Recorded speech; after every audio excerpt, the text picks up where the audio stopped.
Here with another Money Shift Monday broadcast. I have to tell you, this one is coming hot off the press in terms of my own life. In fact, it's a bit of a mini autobiography of my own life and relationship with money for much of my life.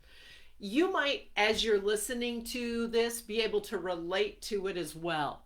You might be able to relate to my backstory that I'm going to share with you, especially if you regularly feel frustrated, stressed, pressured, anxious, afraid, overwhelmed, inadequate, fearful, embarrassed, maybe even ashamed about money. I've felt them all.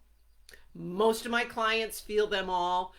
And what I'm going to share with you today is going to be a piece of the puzzle so you don't have to continue to feel all of those things. And you can feel the freedom and the joy and the fulfillment and the well-being in abundance that you long for. So let's dive in, because what I'm going to be talking about today is some of the more subtle ways we give our power away to money and don't even realize it. And more than that, we give power to money that money doesn't actually have. So, quick little backstory of what's been going on in my life the past few weeks or so. Remember, I teach best what I most need to learn and practice myself, which means I get caught up in scarcity. I get sucked back into that archetype of scarcity. That's this operating system that's running our world. Happens all the time. Okay, so I've never said I got this all figured out, as the last few weeks have given me evidence. So Dan and I have had several large expenses over the past several months.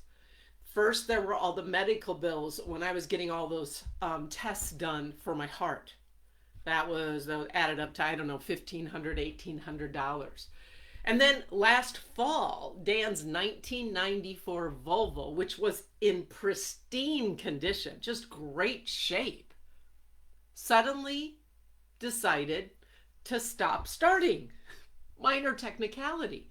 And because it was in such great shape, we decided we wanted to invest the money to see if we could figure out what was going on and get it fixed.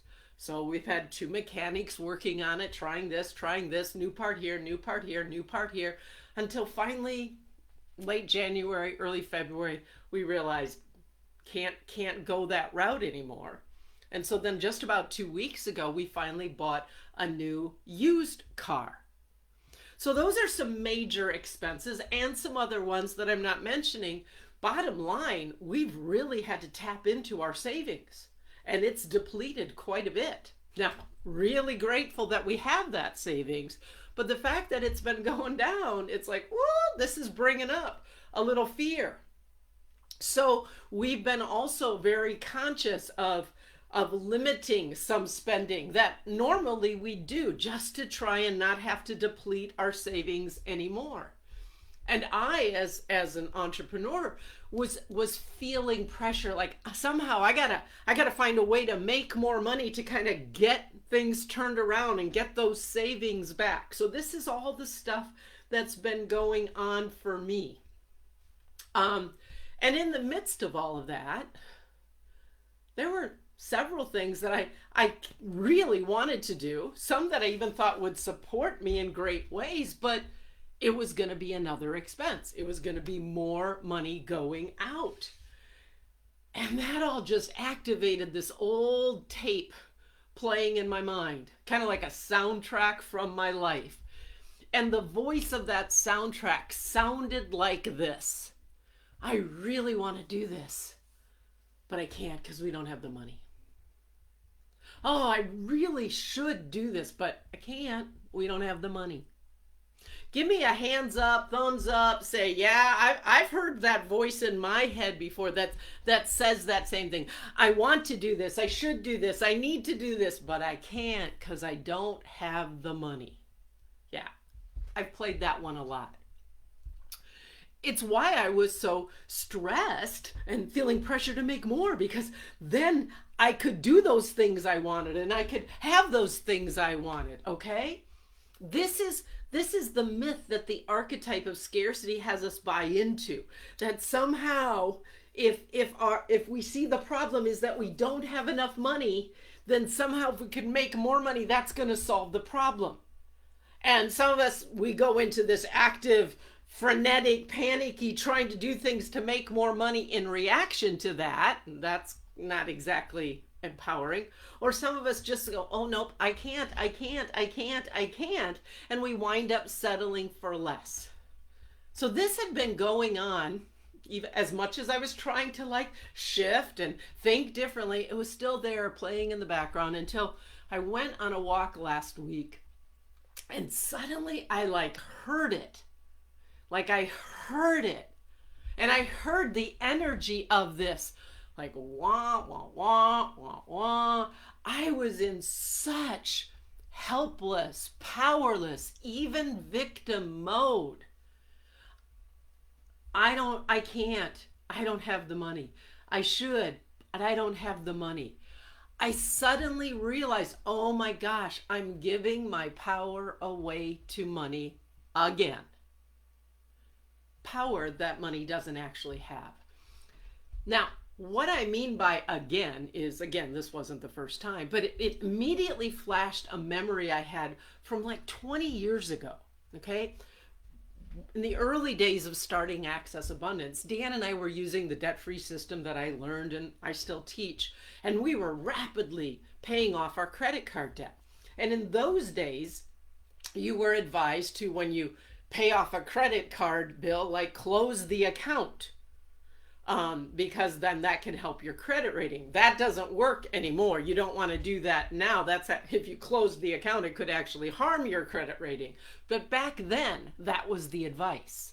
So I remember we had paid off another credit card, and I called up the credit card company to close my account, and I felt so victorious and successful and powerful. And of course, the credit card company didn't want me to cancel my account, so they gave me all these incentives. Oh, but if you don't cancel your account, we'll raise your limit. Nope, thank you. I'd like to cancel. We're not going to fly that plane anymore. Oh, well, we'll waive your annual fee. We'll reduce your interest rate. They kept giving me all these incentives to have me not cancel my account with them. And I'm like, nope, we'd like to cancel, please. And after they went through all of those, they brought out the big gun. And the big gun was this. It was fear, okay? And it sounded like this. The operator would go, well, we could close your account, but I just have to ask you one more thing. If we close your account and you don't have this credit available to you, what will you do in an emergency?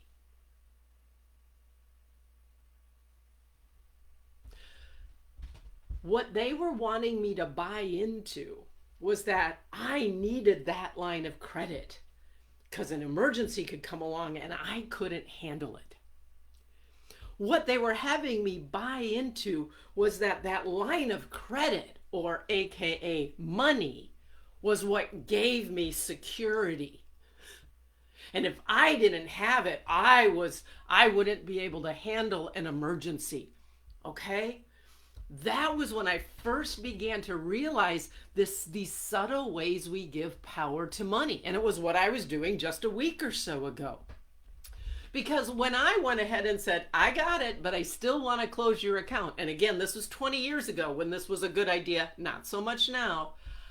I knew that it wasn't the line of credit that was going to have me handle an emergency. That wasn't where the power is. The power was inside of me, okay? It's not that money has the power. We do. But in the archetype of scarcity, we're given just the opposite message. We think that it's the money that has the power, so we have to spend all of our time and energy, whatever, trying to get the elusive enough or more than enough money that we need that's going to give us power, security, freedom, peace of mind. That's giving power to money that it doesn't have. Besides, if we set up the game like that, then if we don't have money, if we don't have a line of credit, quite frankly, my friends, we're screwed. Not to mention, we're doomed to constantly feel afraid and frustrated and stressed, and most of all, helpless and powerless and limited and not enough. Again, if you can relate to this, if this is like giving you a bit of a head tilt here, just type that in the chat, okay? I'm not saying that we don't need money to live, because of course we do. And when we don't have the money we need, it is scary. I'm not denying any of that. But what I'm inviting you to realize is money is just one of many life-giving resources that are available to us. When we forget this and we think money is the only one, or it's the one that's stopping us from having what we want and need, there goes our power. There goes our ability to access all of the other resources that are available to support us through the challenges, through those emergencies, through the difficult times. And that's when our lives start to become about money and revolve around money, or revolve around the lack of money that we have and things like that. And we just continue in this cycle of frustration and powerlessness, the broken record of, I really want to do that, but I can't because I don't have the money. And this is what happens. Because anytime we have an excuse or a reason or something outside of us that's to blame, or the cause of why we can't do something we want or could do, we're giving it our power. And oftentimes it's power it doesn't have. And then we don't use or even see the powers we do have. When I canceled those credit cards all those years ago, despite them bringing out that big gun of fear and emergency, I knew that it wasn't the line of credit or the money in our bank account that was really going to be what was going to get us through times of challenge or even temporary scarcity. What was going to give us the power to navigate through those times were things much more lasting than money. Things like creativity, things like discipline, things like inherent talents and skills that Dan and I had, things like a willingness to learn and grow and see things that I didn't see before, things like courage and faith and trust and friends and family, other resources available to us that weren't necessarily money, but external resources that we could utilize. Patience, openness, and receptivity. Heck, what about gratitude? Those are also resources that are available to us, my friends. And every one of them, when we start to use them, automatically empowers us. Because those resources, many of them, are within us. So instead of thinking that more money is what's going to solve whatever problem or challenge or limitation you might be experiencing now or in the future, what if instead of directing all your energy to how do I make more money, or I can't because we don't have enough money, what if instead you began to focus on being more creative, being more intentional, being more disciplined, being more courageous, being more open and receptive, being more patient, being more grateful, being more willing to learn and grow, being more trusting. And you used whatever challenge you're experiencing around money in service of all of that. What if you use those challenges or limitations or fears you have around money in service of focusing on um, developing more faith in something bigger than your individual perceptions, efforts, and lives, in others, and in yourself, including the God that is the source of all life and is constantly pouring out life-giving resources for us, in us, to us, from us. Because if you focus on this, my friends, you're claiming your true power, which is in becoming more of who you were created to be. And in my experience, my friends, not only does that transform your relationship with money, it transforms your life. And in the process, you might be surprised to discover it also transforms your bank account. And I call that bonus. So let me know. Is this video having you be aware of like, wow, maybe I give power to money in ways I don't realize? And there's a whole nother abundance of resources I can tap into that empower me,